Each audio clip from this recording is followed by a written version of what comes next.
জিভে জল আনা সেরা স্বাদের পিঠালির শাকের রেসিপিটা আজকে তোমাদের সাথে শেয়ার করেই দিই। তো চলো, শাকগুলোকে ভালো করে বেছে নিয়ে খুব ভালো করে ধুয়ে নিতে হবে কয়েকবার। একদম পরিষ্কার জল যাতে যতক্ষণ না বেরোচ্ছে ততক্ষণ ভালো করে পরিষ্কার করে ধুয়ে নিতে হবে, কারণ শাকগুলোতে কিন্তু খুব ময়লা থাকে। তো বেছে নেওয়ার পরে এখানে দেখো কী কী শাক আছে। খেসারির শাক আর মটর শাক, এই দুটো শাক মিশিয়ে পিঠালির শাক করা হবে। তো এগুলোকে দেখো আমার মা খুব সুন্দর করে কুচো কুচো করে কাটছে, এবং আমিও কিন্তু এত ভালো কাটতে পারি না এখনো পর্যন্ত। আমি এখনও প্র্যাকটিস করছি। আর এত বড় বটিতে তো অসম্ভব।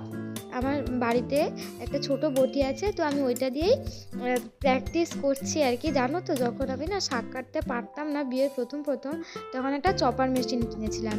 আর ওই চপার মেশিনটাতে শাক কোচাতাম। সে কি আর বটির মতো হয়? তারপরে আস্তে আস্তে করে বটিতেই প্র্যাকটিস করছি। আর এদিকে দেখো, শোল মাছ মাথাগুলোকে ভালো করে ধুয়ে নুন হলুদ দিয়ে মাখিয়ে নিচ্ছি।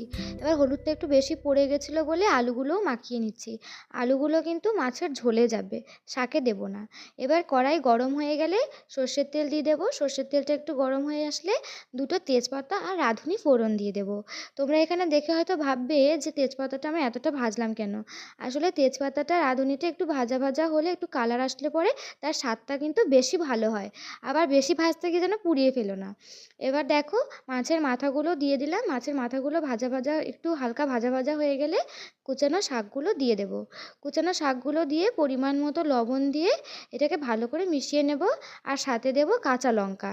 শাকে কিন্তু এক্সট্রা করে জল দেবে না। শাক থেকে দেখেছো তো কত পরিমাণ জল বেরিয়েছে। জলে শাক সেদ্ধ হয়ে যাবে। এরপর একটু চালের গুঁড়ো ভালো করে জল দিয়ে গুলিয়ে নিয়ে ওটার মধ্যে দিয়ে দিয়েছি। আর একটু অল্প করে বাটি ধুয়ে জল দিয়েছি। দেখেছো মাছগুলো কত সুন্দর সেদ্ধ হয়ে গেছে। এরপরে একটু রাঁধুনি আর আদা বেটে নিতে হবে। আমরা শিলপাটাতে যেহেতু মশলা বাটা খাই, তো মা বেটে দিয়েছে। এরপর ওইটা দিয়ে বাটি ধোয়া জল দিয়ে দেবো। দিয়ে শাকটাকে ভালো করে মশলাটার সাথে মিশিয়ে নেব। এই শাকে কিন্তু এক্সট্রা করে হলুদ দেবে না। শাকে কিন্তু হলুদ দিতে হয় না। হলুদ দিলে কিন্তু এটার টেস্টটা খারাপ হয়ে যাবে, গুণটাও নষ্ট হয়ে যাবে। এটা দিয়ে কিন্তু বেশিক্ষণ রান্না করা যাবে না, তাহলে কিন্তু তেতো হয়ে যাবে। কিছুক্ষণ রান্না করে নামিয়ে নেবে। গরম গরম ভাতের সাথে খেয়ে দেখো কেমন লাগে।